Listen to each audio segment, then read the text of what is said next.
নমস্কার বন্ধুরা, আপনারা সবাই কেমন আছেন? আমি তো খুব ভালো আছি। আজকে আপনাদের সঙ্গে একটি রেসিপি শেয়ার করব, তা হচ্ছে আমলা মাছের ঝাল। দেখতে পাচ্ছেন আমলা মাছ বড়বাবু বাজার থেকে নিয়ে এসেছেন। মাছটি কাটা চলছে। এই হচ্ছে মাছ।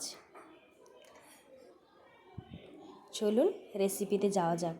তার আগে দেখে নিই কী কী উপকরণ লাগবে। এখানে কয়েকটা পেঁয়াজ, ছোট ছোট পেঁয়াজ বেটে রেখেছি,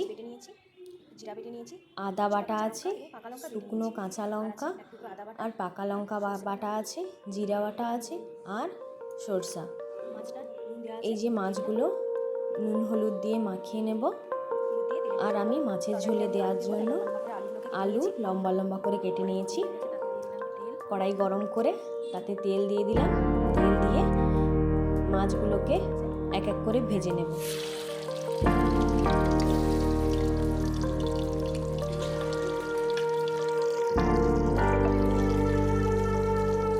মাছ ভাজা হয়ে গেছে।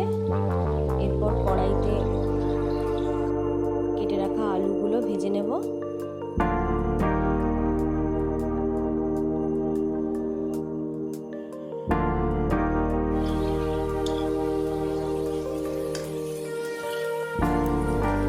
আলু ভাজার পর ওই তেলে দিয়ে দেব কালো জিরে, বেটে রাখা পেঁয়াজ,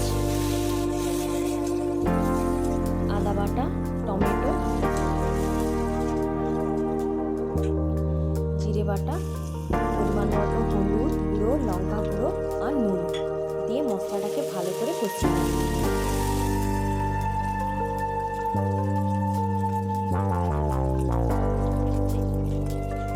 মশলা থেকে যখন তেল ছাড়বে তখন বুঝে নেব যে মশলাটা কষানো হয়ে গেছে। তাতে অল্প পরিমাণে একটু জল দিয়ে ফুটিয়ে নেব কিছু সময়ের জন্য।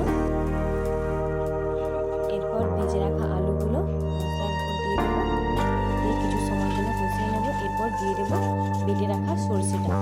সর্ষে দিয়ে আর কষাবো না, সর্ষে দিয়ে কষালে এটা হয়ে যাবে। জল দিয়ে ফুটিয়ে ভেজে রাখা মাছগুলো দিয়ে দিলাম। মাছ দেওয়ার পর কিছু সময় ধরে ফুটিয়ে নেব। আলু সেদ্ধ হয়ে গেলে বুঝে যাব যে মাছের ঝোল কমপ্লিট।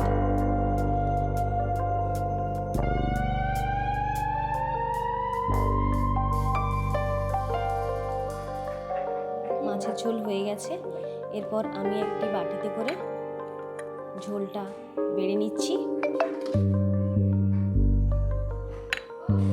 কেমন লাগলো আলু দিয়ে আমলা মাছের ঝাল কমেন্ট করে জানাবেন। আর আপনি যদি নতুন হয়ে থাকেন চ্যানেলে, তাহলে চ্যানেলটিকে সাবস্ক্রাইব করতে